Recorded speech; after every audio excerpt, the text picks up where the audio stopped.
Game of throne season 6-এ Bran Stark যখন third eyed raven হয়ে নিজের পিতা ইয়াং নেড স্টার্কের রবার্ট রেবেলিয়ন্স ব্যাটেলে অংশগ্রহণ দেখছিল, তখন টাওয়ার অফ জয়ের সামনে ইয়াং নেডের সাথে বাকি যে ব্যানারম্যানরা ছিল, এদের মধ্যে সবার আগে প্রতিপক্ষকে আক্রমণ করে ধরাশায়ী হওয়া এই ব্যক্তিটিকে চেনেন। এই ব্যক্তিটির নাম হাউল্যান্ড রিড। হাউল্যান্ড রিড যে সময় এখানে নেড স্টার্কের পক্ষে লড়াই করছে, ঠিক এই সময় তার স্ত্রী জন্ম দিচ্ছে হাউস রিডের বড় মেয়েকে। এই ঘটনার ঠিক 16 বছর পর, ঠিক তার বাবা যেমন করে নেড স্টার্কের পক্ষে লড়াই করেছিল, এই মেয়েটিও বড় হয়ে সম্ভবত স্টার্ক হাউসের সবচেয়ে গুরুত্বপূর্ণ লর্ড নেড স্টার্কের ছেলে ব্রায়ান স্টার্ককে তার লক্ষ্যে পৌঁছাতে সাহায্য করবে। তাও আবার একা নয়, তার আপন ছোট ভাইকে সঙ্গে নিয়ে, যে ছোট ভাইটি ব্রায়ানের লক্ষ্য পূরণের জন্য বেঘরে প্রাণ হারাবে। জি প্রিয় গেম অফ থ্রোনস ফ্যান, আমি বলছি দ্য নেক থেকে আগমন করা ভাই বোন মিরা অ্যান্ড জোজেন রিডের কথা। আমরা যখনই ওয়েস্টারসের গ্রেট হিরোদের নিয়ে ভাবি, আমাদের মাথায় আসে the kings, the queens, the dragons. কিন্তু এসব বড় বড় চরিত্রের ভিড়ে সত্যিকারের অ্যাক্টস অফ হিরোইজম অ্যাকচুয়ালি তারাই করেছে যাদের নাম আমরা ইতিহাসের পাতায় লিখিনি।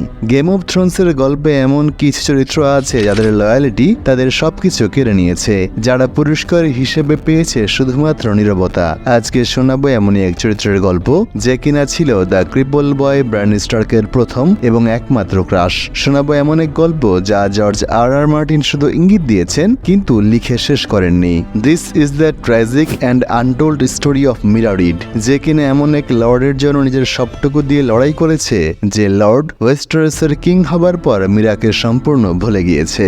নর্থের উইন্টারফেল শুরু হবার আগে রিভারল্যান্ডের সীমানা থেকে উইন্টারফেলের দিকে প্রসারিত বিশালাকায় জলা এবং কাদা ভূমি, যাকে এক নামে ডাকা হয় দ্য নেক নামে। এই রিজিয়নের প্রধান হাউস হলো হাউস রিড। আমি খুব বেশি ডিটেলস হিস্টোরি বলবো না, তবে এসোস থেকে ভ্যালেরিয়ানদের আক্রমণ থেকে পালিয়ে অ্যান্ডালসরা যখন ওয়েস্টারসে আসে, তাদের সাথে ডিরেক্ট কনফ্লিক্ট বেঁধেছিল চিলড্রেন অফ ফরেস্টদের। অ্যান্ডালস বনাম চিলড্রেন অফ ফরেস্টের মহালড়াইয়ের এক পর্যায়ে চিলড্রেনরা দ্য নেক নামক এই স্থানে এসে লুকায়। চিলড্রেনদের জাদুমন্ত্র এবং মায়াজালে ওয়েস্টারসের উত্তর প্রান্ত শুরু হবার ঠিক আগের এই স্থানটি কাদাভূমি এবং জলায় পূর্ণ হয়ে যায়। শুধু ভৌগোলিক অবস্থানই নয়, এই অঞ্চলের মানুষেরাও ওয়েস্টারসের সাধারণ জনগণ থেকে আলাদা বৈশিষ্ট্যের অধিকারী।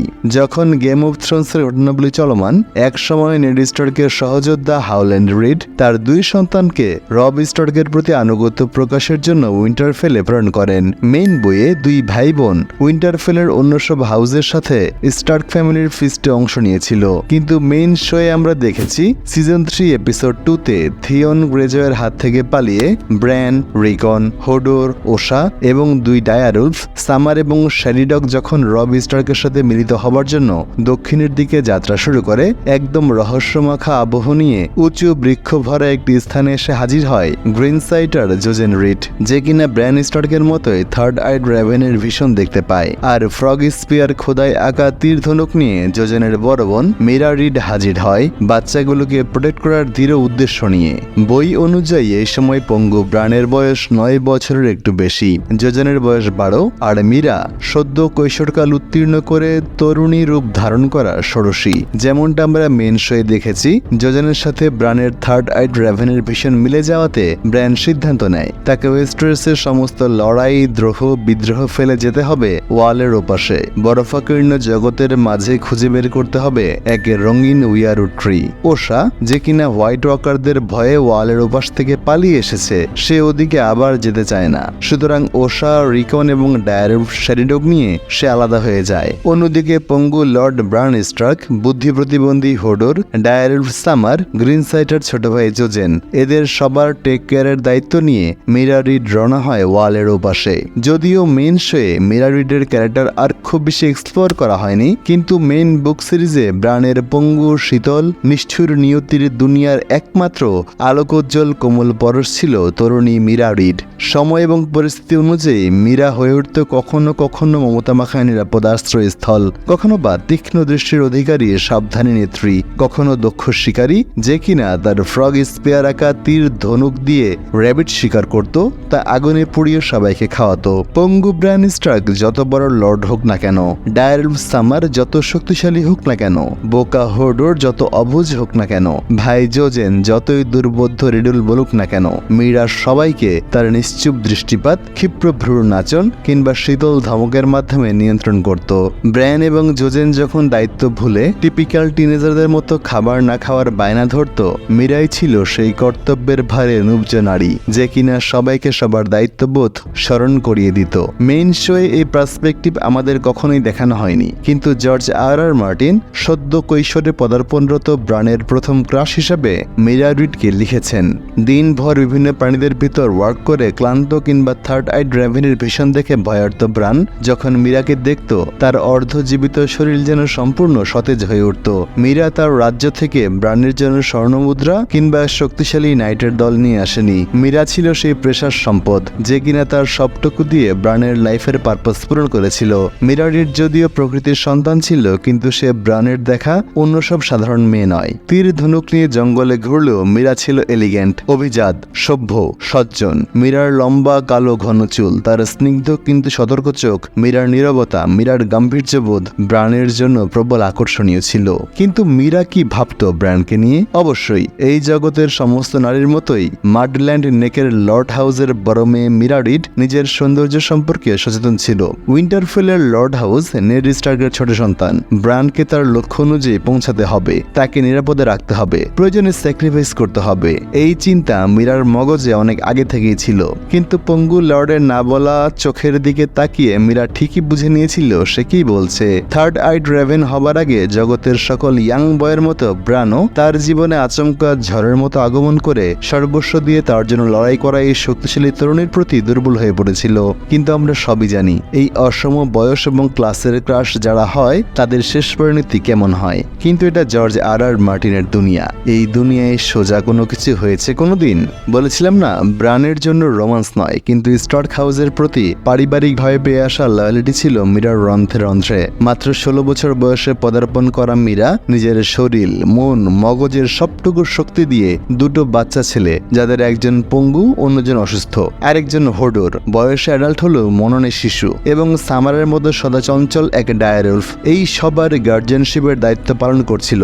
কিন্তু সবার মধ্যেও ব্রান স্টার্কের প্রতি তার ছিল অবিচল আনুগত্য। সিজন 4 এপিসোড 10-এ অবশেষে বরফের মরুভূমিতে বিশালাকায় উইয়ারউড গাছ খুঁজে পায় তারা। লক্ষ্যে পৌঁছানোর আনন্দে হয়তো এক মুহূর্তের জন্য নজর সরিয়েছিল মীরা। সাথে সাথেই হোয়াইট ওয়াকারদের আক্রমণের শিকার হয় দলটি। তীব্র শীতে অলরেডি ভয়ানক অসুস্থ জোজেন আর পেরে ওঠে না। বোন মীরা কাঙ্ক্ষে বাঁচাবে, নিজের সবটুকু দিয়ে তীব্র লড়াই করলেও পঙ্গুর লর্ড ব্র্যান নাকি ভাই জোজেন নাকি নিজেকে, সেই সিদ্ধান্ত নেবার আগেই এক হোয়াইটের ছুরিকাঘাতে জোজেনের দেহ নিস্তেজ হয়ে যায়। নিজের আপন ছোট ভাইয়ের সদ্য প্রাণ হারানো শরীরটিকেও মীরা ছাড় দেয় না। মুহূর্তের মধ্যে সিদ্ধান্ত নিয়ে নিজের হাতে জোজেনের গলায় ছুরি চালায়, যেন হোয়াইট ওয়াকার হয়ে সে ফিরে না আসে। মৃতদেহটাকে বাকি ধ্বংস করে এক চিলড্রেন অফ ফরেস্ট। এরপর উইয়ারউড গাছের গহ্বরে শুরু হয় মীরা নীরবতার জীবন। যেহেতু জর্জ মার্টিন এই অংশটা এখনো লিখেননি, তাই আমরা জানি না মেইন বইয়ে মীরার জার্নি কিভাবে শেষ হবে। কিন্তু এইচবিওতে দেখানোর শোয়ে আমাদের যা দেখানো হয়েছে আর যা দেখানো হয়নি, যদি সেদিকে দৃষ্টিপাত করি তাহলে আমরা কি পাই? উইয়ারউড গাছের শিকড়ের নিচে মীরা, ব্রান, হোডোর আর সামার ঢুকেছিল জীবন্ত প্রাণ হয়ে, কিন্তু সামার আর হোডোর সেখান থেকে জীবিত ফিরতে পারেনি। ব্রায়ান নামক যে জীবনমৃত আত্মাটাকে নিয়ে মীরা আবার উইন্টারফেলে ফিরে আসে, ততক্ষণে এই ব্রান আর নিরীহ সেই কিশোর নেই। পুরো উইন্টারফেল যখন মৃতের বিরুদ্ধে লড়াইয়ের জন্য প্রস্তুতি নিচ্ছে, মীরা আসে তার পঙ্গু লর্ড থেকে বিদায় নিতে। কে জানে, হয়তো তখনও তার মনে কোনো আশা ছিল ব্রানকে ঘিরে, কিন্তু মীরাকে শুকনো থ্যাংক ইউ বলে ব্রান বুঝিয়ে দেয় 9 বছরের বাচ্চাটা আসলে এই গাছের গহ্বরে মারা গেছে। মীরা ফিরে যায় বাড়ির উদ্দেশ্যে। সিজন 8-এ আমরা হোয়াইট ওয়াকারদের বিরুদ্ধে মীরাকে দেখিনি, কারণটা অবভিয়াস। আরিয়া স্টার্কের বীরত্বের ফলে ওরা উইন্টারফেলেই খতম হয়ে যায়। তবে আমরা অনুমান করতে পারি পুত্রহারা হাউস রিডকে নিশ্চয়ই মীরা নেতৃত্ব দিয়ে দ্য নেককে প্রস্তুত করেছিল হোয়াইট ওয়াকারদের বিরুদ্ধে লড়াইয়ের জন্য। আমরা জানি না অবশ্য মীরা যখন খবর পেয়েছিল ব্র্যানকে টোপ হিসেবে রাখা হয়েছিল নাইট কিংকে মারার জন্য, পঙ্গু লর্ডের জীবনের চিন্তায় মীরার কপালে কোনো ভাঁজ পড়েছিল কি? কিন্তু এটা নিশ্চিত যে এই লড়াইয়ের কয়েক মাস পরেই যখন হাউস রিডে রেভেন আসে, ওয়েস্টার্সের শাসনভার এখন সেই পঙ্গু লর্ডের হাতে। ব্র্যান স্টার্ক এখন কিং। তখন মীরার ঠোঁটে একটু মিষ্টি হাসি নিশ্চয় এসেছিল। মীরাকে ব্র্যান মনে রাখুক বা না রাখুক, সবকিছু হারানো মীরা নিশ্চয় একটু গর্ব তো করতেই পারে ওয়েস্টার্সের বর্তমান কিংকে সেই নিরাপদে তার লক্ষ্যে কাছে পৌঁছে দিয়েছিল। কি প্রিয় দর্শক, মীরা কি এতটুকু গর্ব করতে পারে না?